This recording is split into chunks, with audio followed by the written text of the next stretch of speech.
This is Underground Opera.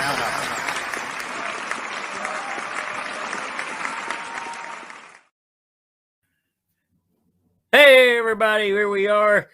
It's that time. I'm really excited tonight, man. I've got a very special guest on here. I'm just going to do a couple of my quick, normal local announcements. The other night, I got the guest host, 21st in Germantown's open Sunday Night Live open mic. I was really happy to be asked to do that, and there's an episode about it. I just went ahead and made an episode out of it. It's really fun, and my buddy Buckshot George, guy I play bass on his single and a video for Burn Down the Trailer Park. Well, he started hosting an open mic at the Golden Nugget, 2922 Hikes Lane, Louisville, Kentucky. Been there a long time, that bar has, man. There's a great big neon behind it on the stage. It says Golden Nugget. It looks at you, feel like you're in Vegas.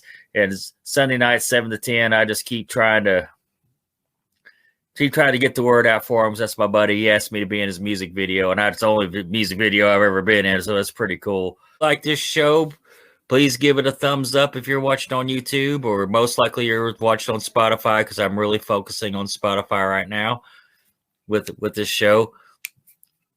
Give it a follow. And there's a poll. There's a poll at the bottom of the episode. I really would like for you to take it. It would take like 15 seconds. It's one question. I just want you to answer the question. I just want a little feedback. What you think about the directions we've been taking on this show. I'd really appreciate it. My guest tonight, I'm just going to let him introduce himself. And here we go. You there? You just yelled. I told you not. I know. I was like, oh, man, I just did it. But I got so excited because I was like, why isn't my mic working or my video? So thank you. I really appreciate you being patient with me. No problem, man. I know how to edit. Yeah, dude, there we go. I love it. Tell us who you are, where you're from. My name is Nick Kinsley. I live in Chicago, Illinois. I play in a band called Dust Biters. What's your position in the band? I play guitar and I do vocals, attempt to do vocals. Oh, you do them well. I've listened. I know. That's always my thing. I'm like, I attempt to. It's my newest instrument, I guess you could say. First time I ever sang in a band. So. Well, the Dust Biters. That is such a great band name. How did you come up with how did that come about? Oh man, it was so other Nick in the band, Nick Miller. Him and I were, the band started in his like living room in his apartment, and it was just us old guys jamming and getting way too stoned, and we're like, dude, let's start a band. I was like, yeah, man, sounds like a great idea. And then it was like we didn't even throw out a lot of names. He was just like, we're always just like kind of fucking up and, kind of biting the dust. Another one bites the dust. Dust Biters. And I was like stoned. I was like, yeah, that's great. It was like nothing like this meaningful anything. It was just us being like, that sounds dope. It is. When I Googled you, the first thing that came up was Queen. Another one bites the dust. Oh, dude. And then it was the Dust Biters, man. Yeah, that's basically what it was. Just like biting the dust, and we're like, another one bites the dust. We're like, yeah, that's perfect. We played a show last year. It was like in Ohio, and I heard this older guy outside. I didn't think he knew I was out there. He was like, man, I thought that band was going to do a Queen song. And I looked up, I was like, you think that I could sing like Freddie Mercury? And he started laughing. So I was like, there's no damn way. That Freddie Mercury was, nothing will ever compare to that dude's voice. Well, no, but still, that's a great band name. I didn't put the two together. Even with the Google thing, I didn't put the two together until you said it. Yeah, that's great. You've got a new video out, is that correct? Yep, we got a new video out for the song Progeny off our full-length Guilt. Yeah. So how did that come about? That was also I mean, we knew we wanted to do a music video. Actually, I think it was all of our first time shooting a music video, and we've been playing in bands since we were kids. And we're like, let's just do this right. So we did the video, and we kept throwing out ideas. Again, a bunch of stoners playing a band. We're just gonna throw out ridiculous ideas. And Nick Miller, other Nick in the band, was like bringing up like cult stuff, and then I started thinking about like Midsummer, that look of, if you ever saw the movie Midsummer, and then like all this ridiculous stuff. And it's the song's actually about me talking to my kids, but a big part of it is like this person that can't wrap his head around him kind of being a shitty person. And like he has no idea. So this cult leader is like trying to get out of being a cult leader, but the only way he knows how to get out of it, because he's a narcissistic sociopath, he's like suicide. Everybody at the end dies. So we're just like, let's do this. And it was a blast, man. It was a lot of fun. Yeah. Well, you got the full-length Guilt. Is that correct? Yep, that's correct. Tell us about the album. It was a wild time. With Guilt, we had Alex that he produced. Alex Lackner, he produced it. I mean, he recorded it, he mixed and mastered it. I mean, he's like another member of the band. Like he helped us so much. So we went with him, and we couldn't be happier. Guilt was interesting though. It was trying to figure out where every song's gonna go, what makes sense. It was interesting, man. It was a lot of fun, and I still can't believe it's finally out. It took us long enough. Is that your first time working with a real producer?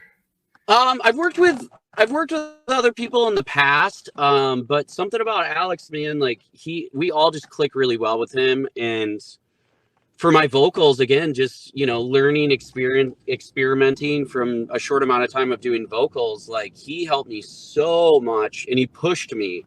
He'd be like, all right, man, I like that, but like let's try to do a higher note. And I looked at him, I was like, dude, I can't do a higher note. He's like, we're gonna keep trying until you get it.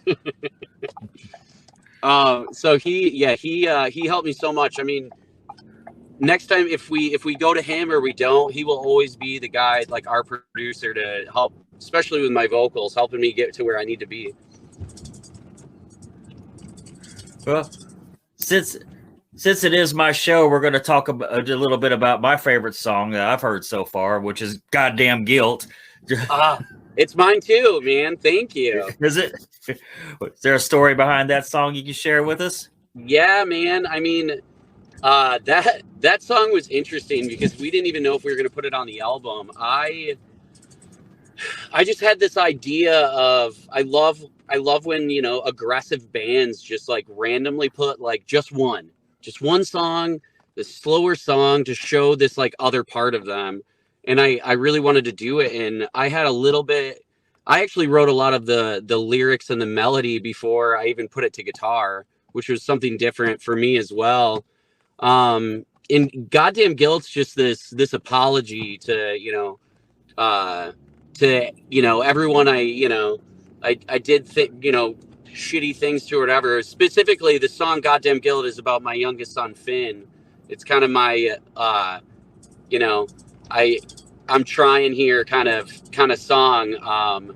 And so the lyrics were already there. And then when I told Alex, I was like, I want to record this song, but I don't have a lot to it. Him and I pretty much like worked out a bunch of different stuff together right before we recorded it. And then I was like, man, I really want some bass to that. That would be really, really awesome. And Brian didn't have his bass. I didn't have my bass there. And he's like, there's this like, kind of junky one I'm trying to fix up for a buddy. And I was like, perfect. And we threw a bass to it like last minute. The band had no idea what this song was. I don't even think we showed them anything. So part of it was a lot of fun too. Now, on your website, you have a 7-inch vinyl. Yeah. Yeah. A hint of guilt. What songs are on that? Oh my gosh, you know what? I'm the worst person to ask about this. You would think I wasn't even in the band. I don't even know what songs are on there. All right, we'll move on. I'm But like, you tell me. If I wasn't driving, I'd pretend like I would know and I'd quick Google it. Or I would text I'd text Miller. It's like every time we play live, I forget I mix up our Instagram and our website too. I was like, I am the worst front man ever. oh God, something tells me that's not true. I got too much shit going on. I can't remember all the details. Well, what got my interest was you got this on cassette as well. I'm still a big cassette collector. I even got a couple of them out just to show you. Because, like, here's my most recent find. Since you're from Chicago, I found an old Smashing Pumpkins Lull Nice. EP. Oh my I didn't gosh, figure that's awesome. I didn't figure I'd get there. Like most people I know from Chicago are like, Smashing Pumpkins. They have different opinions. Like, You know, I love 'em. appreciate Smashing Pumpkins for what they did. Yeah, man. I think the reason they get such a bad taste in people's mouths is Billy Corgan's just his way of talking and handling things. But I mean, there's nothing like him, man. They're brilliant. I mean, his vocals, like no one can ever achieve that unique sound that he does. Yeah. And then, my prized possession of my cassette collection is Eazy-E from what Easy Does It way back in the day, man. This is old as hell. Oh my gosh, that is incredible. Yeah, I am so glad you held on to those, man. Easy-E. I love that it's Eazy-E and Smashing Pumpkins. That is so fantastic. I've got it. Go ahead. Oh, I was just gonna say the cassette thing's funny of those like coming back, man. Like I mean, I remember like taking my mom's cassettes when I was a kid, you know, with this like crappy Walkman and just getting so excited. I remember a Damn Yankees one specifically, which is really funny. Just all about it. And now like all these young kids are like cassettes and I'm like, hell yes, this is so great. Even if you can't even play them, it's just fun to like put them up somewhere, man. It's a cool novelty. Oh yeah. And speaking of Damn Yankees, you're on board with Pavement Entertainment, right? Wait, say that again. You're on board with Pavement Entertainment? Yes. Yep, that's correct. Well, speaking of Damn Yankees, is it Uncle Ted with them now too? Dude, yes, which is so funny. Dude, which is so funny because I had no idea. I'm like, wait, Ted Nugent is on that? I was like, that is hilarious. I'm sure like we kept making the joke too. We're like, man, we'd get a lot of shit if we ever got to do a tour with Ted Nugent.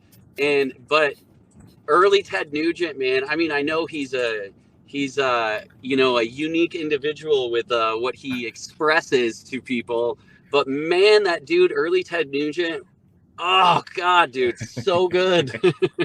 It is, man. I've seen him live. Ted Nugent was my first concert. I was in first grade. My parents took me. I still have the T-shirt. Wow. Oh, dude, once I find parking, if I get home, I'll try to find it and show it. Yeah, it's groovy, man. Oh, I saw him live. The first Kiss reunion tour, probably 99, maybe 98. Oh my gosh, that's awesome. Yeah. I'm trying to think what year it was. Yeah, man, I think I beat you to the punch. I might have saw him earlier than that because if I was in first grade. Yeah. What a wild first concert, man. Do you remember your first one? My first concert, my first arena show was my first concert was at my high school, and it was Ricky Nelson. Now I don't know if you remember Ricky Nelson. No, wait, that sounds so familiar. Ricky Nelson. he was on a show called Ozzie and Harriet back in the day, and he had some songs out. He made quite a few albums. But Ricky Nelson would have been my first concert. Now, my first arena show was Motley Crue Theater of Pain. Oh my God, that is so amazing! I'm so jealous. Yeah, that was 1985, something like that. That was my first show. I just found I found my old my stepdad, his old Motley Crue T-shirt from, I don't know. Now I got to remember what tour it was. And this thing, I was laughing, dude. It was like, it was a baseball too. It was once white and yellow. I was like, Eric, this is so disgusting, but so badass that you still have this. Like, so amazing. Yeah, the next year, my first, like, because that was like a Ted Nugent played like a, these fairgrounds in Michigan. But my big arena show was second grade. My parents took me to see Aerosmith. That one was incredible. That was the Nine Lives tour. I'm trying to think of who opened up for that tour. It wasn't. I'm sure my parents would know. I could not remember. It wasn't Skid Row. Nine Lives tour. No, I don't think so. Oh my gosh, they would know too. Yeah, my parents. I mean, dude, they're the reason I got so big into music. They're just they don't play instruments, but they are. I always tell people my mom's like John Cusack and like High Fidelity. She's just like such a knowledgeable person. It's not like, oh yeah, I like that record. She's like, this record came out at this time. This person left the band for a little bit, did that. Like, it's so fun to listen to her just like go. And then, yeah, my stepdad too. My stepdad was a big hair metal fan. So like, he introduced me to, the stuff I love, man. I mean, we use a lot of hair metal influence in Dust Biters, which is weird because we're not like obviously that style, but like a lot of the chord progressions and the solos, like we're just, I love it. I love that shit too, man. I can't help it. I was always a little more so fun. Second, third tier. I was a big Faster Pussycat fan. Like, oh my gosh, yes, I forgot about that band. yeah, exactly. Everybody forgot about that band. But I was a big Faster Pussycat fan. But you do have a vinyl on your website. It's $22. The cassette is $15, but the CD is free. Dude, yeah, man. It's one of those things like we made those CDs. I remember Miller being like, we're doing CDs. And I was like, cassettes and vinyl make sense, which is funny because it's a cassette. I'm like, CDs, but like people are caring about them again. And then it was one of those things where we're like, if you got a CD player or if you just want to collect it, like by all means, like we would love for people to hear it, man. We're not here to take a bunch of people's money. We just want everybody to give us weirdos, Dust Biters, a listen, and hopefully they can feel something out of it.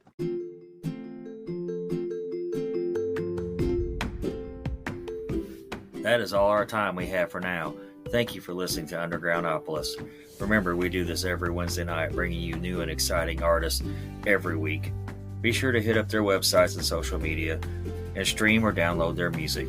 If you like this show, please follow us on Facebook, Instagram, Spotify, any streaming platform, and leave us a review as well. I'm your host, Rob Lyon, signing off.